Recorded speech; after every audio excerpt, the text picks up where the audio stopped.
The darkness of space stretched endlessly before the survey vessel Pathfinder as it moved through the outer reaches of human space. Captain Marcus Thompson stood at the bridge's main viewport, his tired eyes scanning the void ahead. 3 months of routine survey work had yielded nothing interesting, and his crew was getting restless. "Captain, I'm picking up something strange on the long-range scanners," said Robert, the ship's sensor operator. His voice carried an unusual edge of excitement. "It's big, really big." Thompson walked over to the sensor station. His interest piqued. The Pathfinder wasn't meant to find anything out here. This sector had been declared empty decades ago. "Show me," he ordered, leaning over Robert's shoulder. The scan results made Thompson's heart skip a beat. The object was massive, easily several kilometers long. Its profile matched nothing in their database, yet something about its shape seemed oddly familiar. "Wake up Dr. Reed," Thompson commanded. "We're going to need her expertise on this one." As the bridge crew scrambled to action, he couldn't shake the feeling that they had just stumbled onto something important. Emma Reed arrived on the bridge 15 minutes later, her gray jumpsuit wrinkled from sleep. Her eyes widened as she looked at the sensor readings. "This can't be right," she whispered, fingers flying over the console. "The energy signature. It's human in origin." "Human." Thompson frowned. "There shouldn't be any human ships out here, especially not something this size." "Not just any human ship," Reed said, her voice filled with awe. "Captain, I think we found the Invincible." A heavy silence fell over the bridge. Every human knew about the Invincible, the legendary dreadnought that vanished during the Centauri War 2 centuries ago. Its disappearance had marked a turning point in the war, leading to years of bitter struggle before humanity finally achieved a costly victory. "Get us closer," Thompson ordered. "But maintain safe distance. Robert, I want continuous scans. If anything so much as twitches out there, I want to know about it." The Pathfinder slowly approached the massive derelict. As they drew closer, the ship's external lights revealed the truth of Reed's identification. The scared hull bore the faded markings of the Earth fleet, and there, barely visible beneath 2 centuries of space dust, was the name, HMS Invincible. "Look at the hull damage," Reed said, studying the magnified images. "These aren't just battle scars. Something strange happened to this ship." She pointed to patterns of distortion in the metal. "I've never seen damage like this before." Thompson keyed the ship-wide comm. "All hands, battle stations. This is not a drill." He turned to his first officer. "Tom, I want a full security team ready for boarding. Dr. Reed, you're with them. Find out if that ship is safe to enter." The next few hours were tense as the crew prepared for boarding operations. The Pathfinder's small complement of 20 crew members moved with practiced efficiency, but Thompson could sense their nervous energy. This was supposed to be a simple survey mission, not a recovery operation for one of the most famous lost ships in human history. Reed's voice crackled over the comm as her team completed their initial survey. "Captain, you need to see this. The ship's internal atmosphere is mostly intact. More importantly, we're detecting power readings. They're weak, but they're there. This ship isn't dead." Thompson joined the boarding team in the Pathfinder's airlock. As he checked his suit seals, he couldn't help but wonder what they would find aboard the Invincible. The history books said the ship had been carrying experimental weapons technology, something that might have turned the tide of the war if it had reached its destination. The team crossed the void between the ships using their suit thrusters. Up close, the Invincible was even more impressive. Despite the damage and age, its massive weapon ports and thick armor plating spoke of its original purpose as humanity's most powerful warship. They entered through a secondary airlock near the ship's midsection. Their helmet lights illuminated corridors that had been dark for 2 centuries. The air was stale but breathable, just as Reed's scans had indicated. Thompson felt a chill run down his spine as they passed crew quarters still containing personal belongings, frozen in time from the day the ship disappeared. "This way," Reed said, consulting her scanner. "The power readings are coming from the central computer core. If we're lucky, we might be able to access the ship's logs. They made their way deeper into the vessel, passing through corridors that grew progressively more disturbing. Here and there they found signs of battle, scorch marks on walls, damaged panels, and worst of all, the occasional remnant of the original crew. The computer core was a massive chamber in the heart of the ship. Unlike the rest of the vessel, here they found evidence of active systems. Faint lights pulsed along the walls, and the air held a slight electric charge. "This is impossible," Reed muttered as she worked at a console. "These systems shouldn't be functioning after all this time. The power source, it's like nothing I've ever seen." Suddenly, the chamber hummed to life. Lights flickered on, and a holographic display materialized in the center of the room. A voice, artificial but somehow human, filled their helmet speakers. "Identity confirmed. Earth Fleet personnel detected. Emergency Protocol 7 is now active." Thompson stepped forward. "This is Captain Marcus Thompson of the survey vessel Pathfinder. Identify yourself." "I am Atlas, the artificial intelligence core of the HMS Invincible. Captain Thompson, your arrival is both fortunate and urgent. I have been maintaining minimal functions for 197 years, waiting for human contact. There is information vital to Earth's survival stored in my databases." Reed looked up from her console, her face pale behind her helmet visor. "Captain, you need to see these readings. The quantum drive. It's still intact. This is the technology that was lost when the Invincible disappeared." Before Thompson could respond, Robert's voice cut in over the comm. "Captain, multiple ships just appeared at the edge of our sensor range. Their configurations match known Alderan Empire vessels, a lot of them." Thompson's mind raced. The Alderan Empire, humanity's current threat, was believed to be technologically superior in every way. But here they were, standing in a ship that might hold the key to evening the odds. "How long until they reach us?" Thompson asked. 20 minutes at their current speed," Robert replied. "Atlas," Thompson addressed the AI. "We need to know what happened to this ship, and we need to know now. Why did the Invincible disappear?"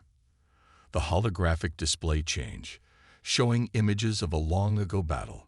"Captain, what I am about to share will change the course of human history. Again.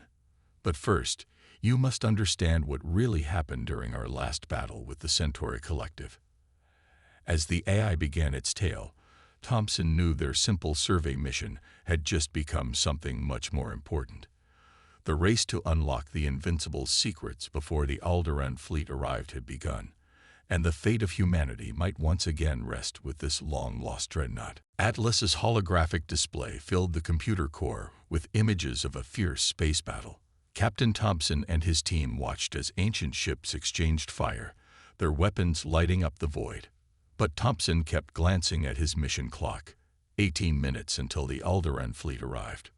"During the final days of the Centauri War," Atlas explained, "we discovered a fundamental flaw in their shield technology. But before we could transmit this information to Earth Fleet Command, we were caught in a temporal anomaly. The entire ship was frozen in time." "That explains the strange damage patterns," Reed said, her eyes moving between the hologram and her scanner. "The hull shows signs of temporal stress." "But Atlas, what about the quantum drive?" "The records say it was experimental technology." A new image appeared, showing complex engine schematics. The quantum drive was more than just a propulsion system. It could detect and exploit weaknesses in enemy shield frequencies. But it required immense power and was highly unstable. "Captain," Robert's voice cut in over the comm. 15 minutes until contact. The Alderan fleet is spreading out. Looks like they're planning to surround us." Thompson made a quick decision. "Dr. Reed, can we get this ship running?" Reed studied her readings. "Maybe. The main systems are intact, just dormant. Atlas has been keeping the core systems alive all these years. But Captain, powering up a ship this old is incredibly dangerous. More dangerous than facing an Alderan battle fleet in a survey vessel?" Thompson asked. "Atlas, Can you help us restart the Invincible systems? Yes, but there are risks. The quantum drive's power signature will be detected by the Alderan fleet, and if the drive destabilizes, it could destroy both ships. Thompson turned to his team. Return to the Pathfinder. Tell Tom to prep for emergency departure if this goes wrong. He looked at Reed. Doctor, I need you to stay and help with the restart. As the security team headed back, Thompson contacted his ship. Robert, send out a distress call to Earth Fleet. Full encryption. Tell them we found the Invincible and need immediate support. Reed was already working at a console, her fingers flying over the ancient controls. Atlas, begin power-up sequence. Redirect all available energy to critical systems only. We don't need weapons yet, just shields and the quantum drive. The massive ship began to hum around them. Lights flickered on throughout the corridors, and the deck vibrated as long-dormant systems came back to life. Warning alerts flashed across Reed's console. Power fluctuations in the main grid, she reported. The conduits aren't handling the load well after all this time. Atlas, can you reroute through secondary systems? We're routing power. Warning, quantum drive initialization will require 3 minutes to complete. Detecting multiple incoming ships on attack vectors. Thompson watched the tactical display as the Alderan fleet moved closer. Their ships were sleek and powerful, products of a civilization centuries ahead of humanity in technology. Or at least that's what everyone believed. Captain, Robert called. They're hailing us. Put it through to my helmet comm. A cold, precise voice filled his helmet. Earth vessel, this is Commander Dex of the Alderan Empire. You have entered restricted space and accessed prohibited technology. Surrender immediately or be destroyed. Thompson smiled grimly. This is Captain Thompson. Strange that you're claiming restricted space 10,000 light-years from your empire. How did you know we were here so quickly? They've been watching the Invincible, Reed said suddenly. That's why this sector was declared empty. They knew it was here all along. 2 minutes until quantum drive initialization, Atlas announced, detecting enemy weapons powering up. The first shots from the Alderan fleet lit up space around them. The Pathfinder, small and agile, managed to dodge the initial barrage, but it was only a matter of time. Atlas, we need shields now, Thompson ordered. Emergency power to shields. Warning, this will delay quantum drive initialization by 40 seconds. The Invincible's ancient shield generators roared to life, creating a protective bubble around both ships. The Alderan weapons fire splashed harmlessly against it, for now. Shield strength at 60% and falling, Atlas reported. The power requirements are straining the rebuilt circuits. Reed worked frantically at her console, trying to stabilize the power grid. The quantum drive is drawing too much power. We need to balance the load or everything will fail. Thompson watched as more Alderan ships arrived. They were taking positions in a sphere around the Invincible, their weapons charging for a coordinated strike. They knew they had to destroy the ancient Dreadnought before its weapons came online. 30 seconds to quantum drive initialization, Atlas announced. Shield strength at 40%. The Alderan fleet opened fire with everything they had. The shield bubble around the Invincible lit up like a sun as it absorbed the assault. Warning alarms blared through the computer core. Shield collapse imminent, Atlas warned. Quantum drive at 90% charge. Route everything to the drive.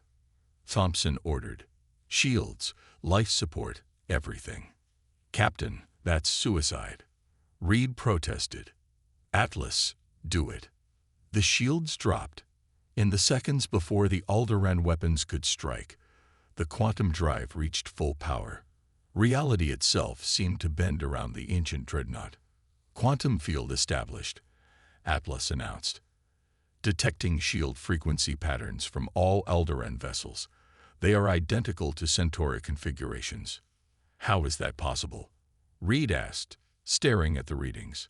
The Alderans didn't develop their technology, Thompson realized. They found it, just like we found the Invincible. They'd been using Centauri technology all along. Quantum field targeting enemy shield frequencies, Atlas reported. Firing disruption pulse. A wave of invisible energy burst from the Invincible. When it reached the alderan ships, their shields flickered and died. The mighty vessels of humanity's greatest enemy hung helpless in space, their superior technology rendered useless by a 200-year-old weapon. "The quantum drive is overloading," Reed shouted. "We need to shut it down." "Not yet," Thompson said.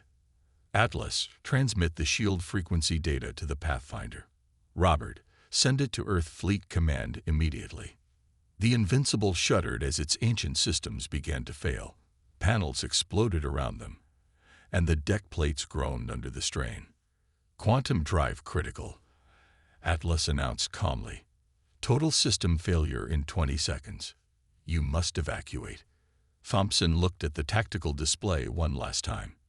The Alderan fleet was in chaos, their ships trying to restart their shields. The precious data was already being transmitted to Earth. They had done it. "Reed, let's go." He grabbed her arm and pulled her toward the exit. As they ran through the corridors, the mighty Dreadnought was literally coming apart around them. They reached their suits and made for the airlock. Behind them, 2 centuries of history began its final chapter. The Invincible, mankind's greatest warship, had fought its last battle. As they pushed off from the dying ship, Thompson looked back. The massive vessel was breaking apart, its hull twisting as the quantum drive tore it apart from within. But its sacrifice had given humanity something precious: hope. The Pathfinder's airlock opened to receive them as the Invincible exploded in a blast of quantum energy. The Alderan ships, their shields still dead, scattered to avoid the debris. "Robert," Thompson called as soon as they were inside. "Tell me that transmission got through." "Yes, sir," Robert replied, his voice filled with excitement. "Earth Fleet confirms receipt of the data. They're already analyzing the shield frequencies. Sir, they say this changes everything." Thompson helped Reed to her feet. Through the viewport, they could see the remnants of the Invincible spreading across the stars like a new constellation. Somewhere in that cloud of debris was Atlas, the faithful AI who had waited 2 centuries to complete its mission. "Send another message to Fleet Command," Thompson ordered. Tell them the Invincible has saved humanity one last time." The Pathfinder raced through space, pushing its engines to their limits. Behind them, the remaining Alderan ships had regrouped and were giving chase. The data they carried was too valuable to lose, and the enemy knew it. Thompson stood on his bridge, watching the tactical display with growing concern. They had survived the encounter with the Invincible, but now they faced a new problem. Even with their shields compromised, the Alderan ships were faster and better armed than his small survey vessel. "How long until we reach the jump point?" he asked. 20 minutes at maximum speed," Robert replied. "But the Alderans will catch us before then. Their engines are still superior to ours."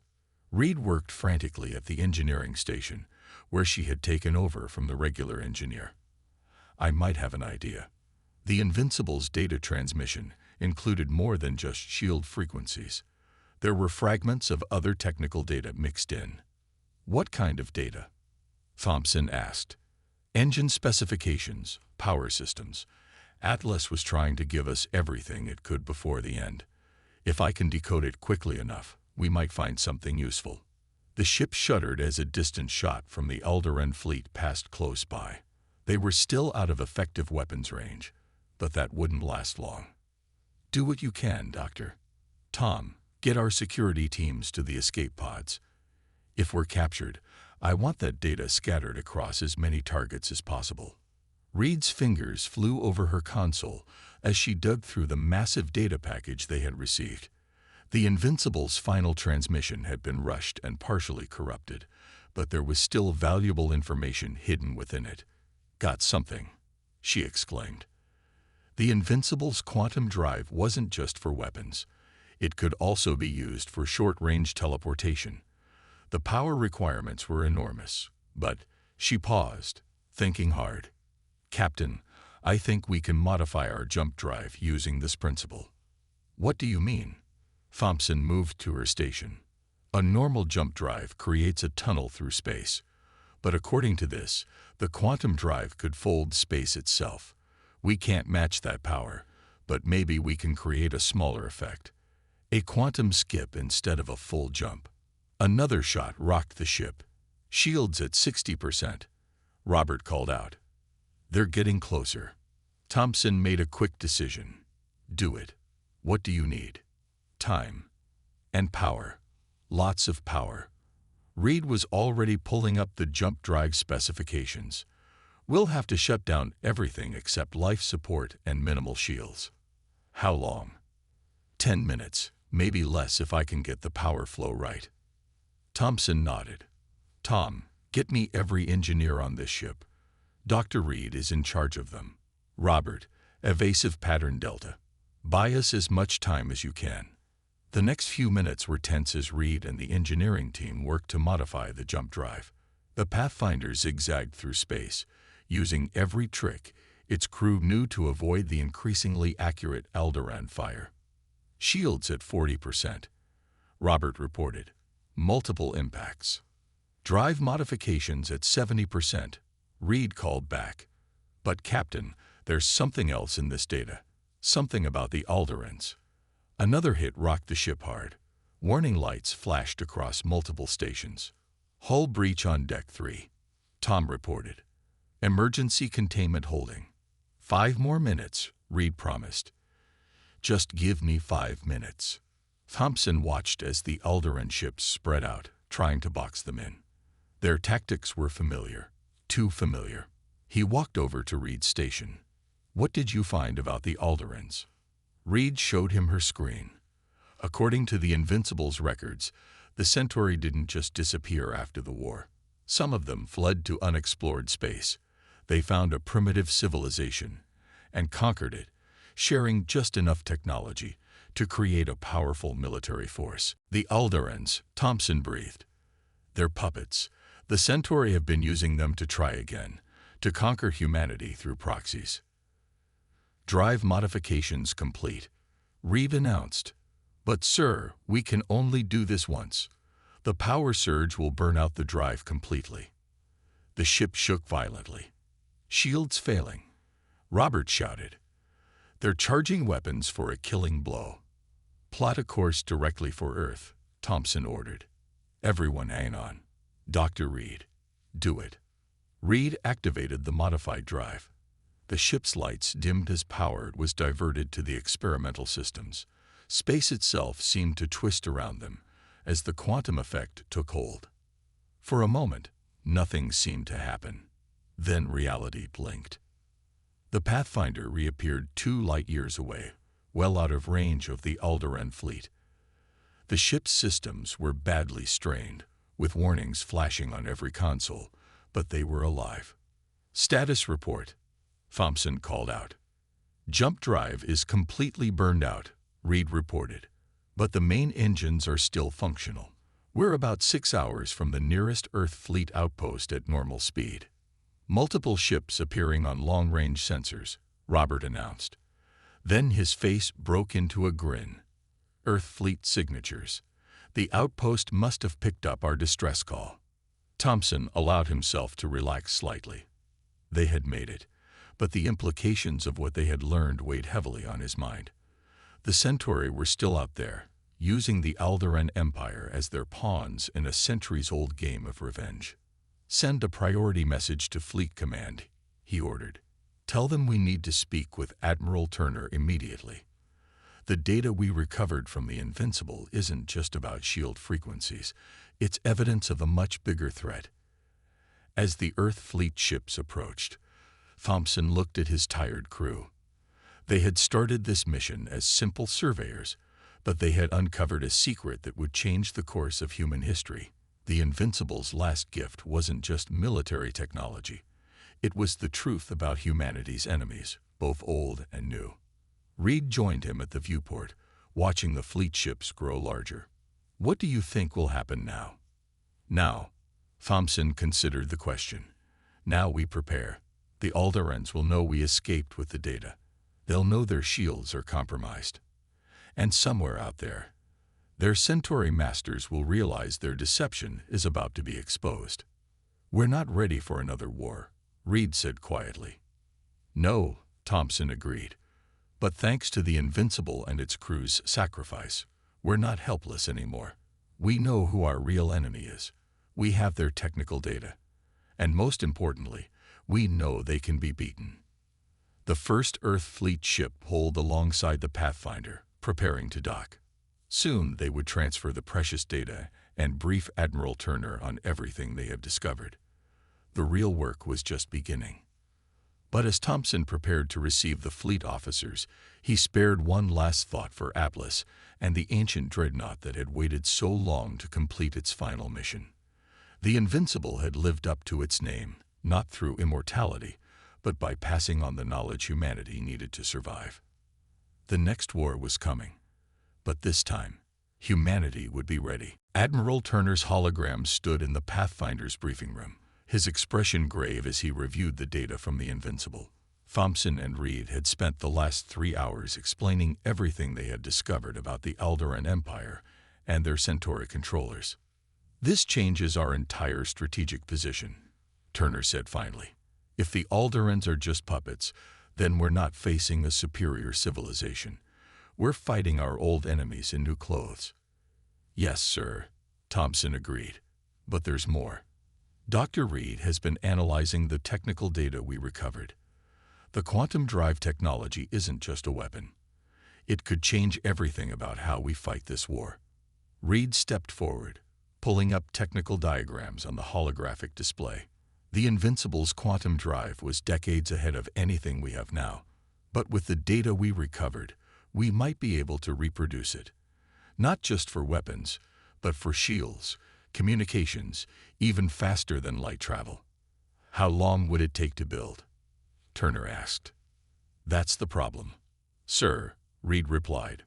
Months, maybe years, and we don't have that kind of time. The Alderans, the Centauri, they know we have this data now. They'll attack before we can develop it. Turner nodded grimly. They're already moving. We've detected massive fleet movements at the edge of Alderan space. They're preparing for a full-scale invasion. Then we need a different approach, Thompson said. Doctor, what about the prototype quantum drive at the Echo Base Research Facility? Could we modify it using what we learned from the Invincible? Reed's eyes lit up. Maybe. It's an older design, but the basic principles are similar. If we could integrate the Invincible's control systems. She turned to Admiral Turner. Sir, we need access to that facility. Turner was quiet for a moment, considering. Echo Base is our most secure research facility, if the Alderans discover its location. He sighed. But we're out of options. Captain Thompson, you and Dr. Reed will head there immediately.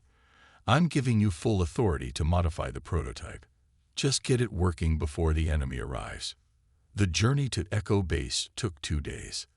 The facility was hidden in an asteroid field, protected by powerful cloaking technology. As the Pathfinder approached, Thompson couldn't help but admire the ingenuity of its design. The entire base was built inside a massive asteroid, virtually invisible to outside sensors. The base's chief scientist, Dr. Wells, met them in the main lab. The prototype quantum drive sat in the center of the room, surrounded by complex monitoring equipment. It was smaller than the Invincible's drive, but Reed's eyes gleamed with excitement as she examined it. The basic design is sound, she said, but they were missing crucial elements in the control systems. With the Invincible's data, we can make it work properly. They worked around the clock, modifying the prototype. Reed led the technical team, integrating the ancient Dreadnought's control algorithms into the modern systems. Thompson coordinated with base security, knowing they were in a race against time. On the 4th day, alarms blared throughout the facility. Multiple ships dropping out of jump space, the security officer announced. Alderan signatures, it's a full battle fleet. Thompson rushed to the control room. The tactical display showed dozens of enemy ships approaching the asteroid field. How did they find us? They must have tracked the quantum signatures from our modifications, Reed said, joining him. The prototype's been running at high power for days.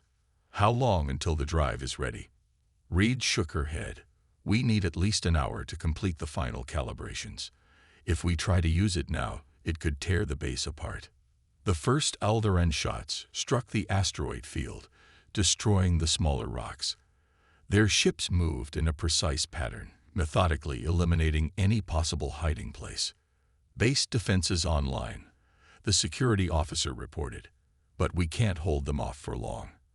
Our shields weren't designed for this kind of assault. Thompson watched the enemy fleets approach.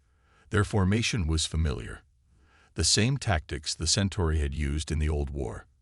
Doctor, what if we don't need the drive to be fully operational? What if we just need it to work once? Reed understood immediately. Like the Invincible, one massive pulse to disrupt their shields. She thought for a moment. It's possible, but we'd have to route power from the entire base. We'd be defenseless. Better than being dead, Thompson said. He turned to the security officer. Tell all personnel to evacuate to the emergency shelters. Dr. Wells, we need control of all power systems. The next 40 minutes were a blur of activity. As the alderan fleet drew closer, Reed and her team worked frantically to modify the prototype for one massive burst. The base shuddered under enemy fire, its shields weakening with each hit. Power systems ready, Dr. Wells reported. But sir, even if this works, the pulse will destroy the prototype. All our research will mean nothing if we don't survive. Thompson finished. Dr. Reed. Reed's fingers flew over the control panel, making final adjustments. Ready. But Captain, there's something else. The quantum pulse. It won't just disable their shields. At this power level, it might do more. Much more. What do you mean? The Invincible's drive created a temporary effect. This could permanently damage their quantum field generators. Not just their shields, but their faster-than-light drives too. We'd strand them here. Another hit rocked the base. Shields failing. The security officer shouted. They're powering up their main weapons. Thompson looked at the tactical display. The alderan fleet had surrounded the asteroid base, their weapons charged for a killing blow. He thought about the Invincible, about Atlas waiting 2 centuries to deliver its final message. Sometimes victory required sacrifice. Do it, he ordered. Reed activated the prototype. The quantum drive hummed, building to a frequency that made their teeth vibrate. Warning lights flashed across every console as power was drawn from the base's systems. Quantum field established, Reed announced. Pulse firing in 3, 2, 1. The world went white.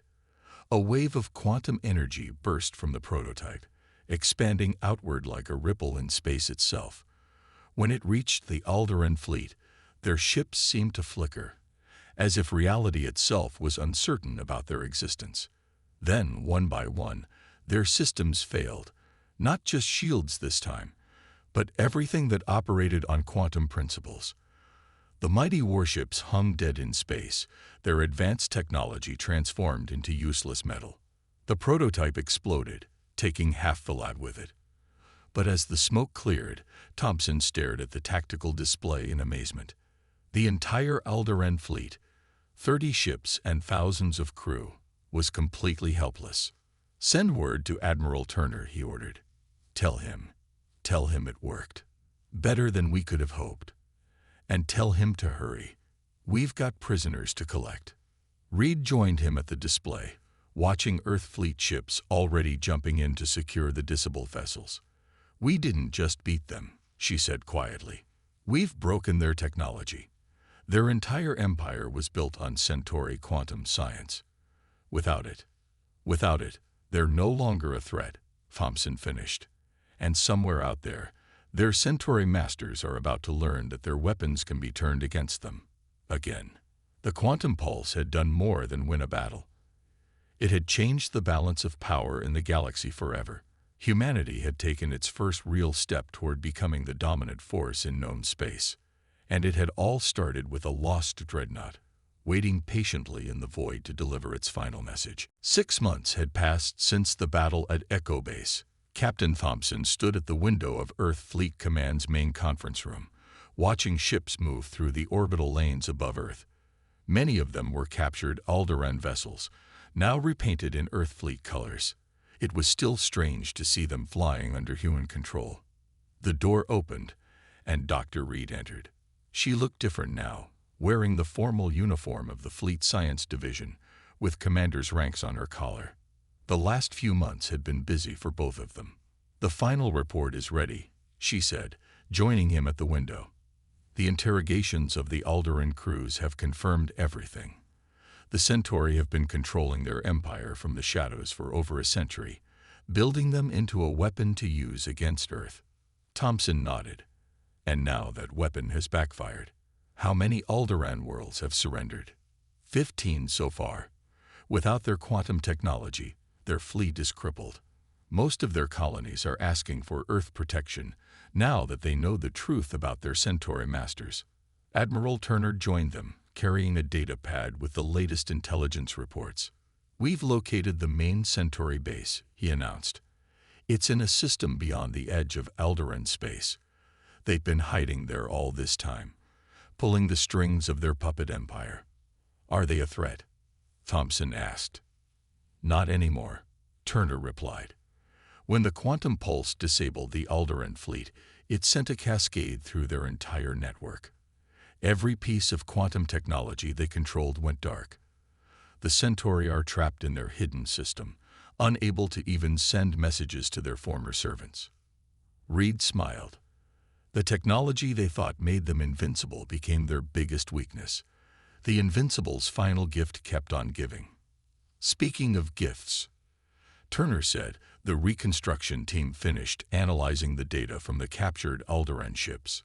Dr. Reed, your theory was correct.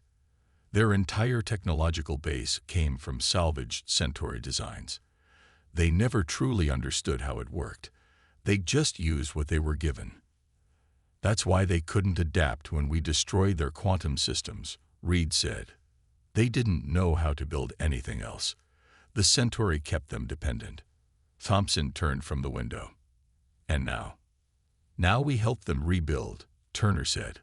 "But with their own technology this time, not hand-me-downs from their former masters.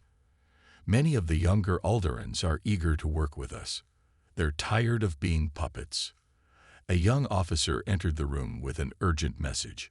"Sirs, we're receiving a transmission. It's from the Centauri system."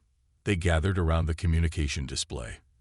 The face that appeared was clearly Centauri. They had the same distinctive features that appeared in historical records from the old war. The alien looked old and tired. "I am Speaker Voss of the Centauri Remnant," the alien said. "We request terms for surrender." Thompson watched the proud alien force out those words. 2 centuries of plotting revenge, undone in 6 months by the very technology they had tried to use against humanity. "Tell them we'll accept their surrender," Turner ordered. "On one condition: they share everything they know about quantum science.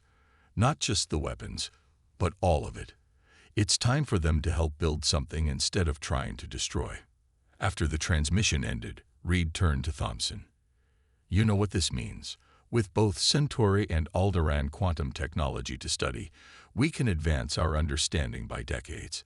The prototype we built at Echo Base was just the beginning. As long as we're smarter about using it than they were," Thompson said. "Power isn't just about having advanced technology. It's about how you use it." Turner nodded in agreement, "which is why the Fleet Council has approved a new initiative. We're establishing the Invincible Institute, a center for quantum research and development. But this time, it won't be hidden away. We're inviting scientists from Earth, the former alderan worlds, and yes, even the Centauri. Working together instead of fighting," Reed said. "Atlas would have appreciated that." Thompson smiled, remembering the faithful AI that had waited so long to deliver its message. The first thing we should study is AI technology. Atlas proved that artificial intelligence can be more than just a tool. It can have wisdom. Already in progress, Turner said. In fact, Dr. Reed will be heading the AI division of the new institute. We're hoping to recover some of Atlas's code from the Invincible's wreckage. Reed looked surprised. Sir, I haven't heard about this assignment. Because I'm officially offering it now, Turner replied.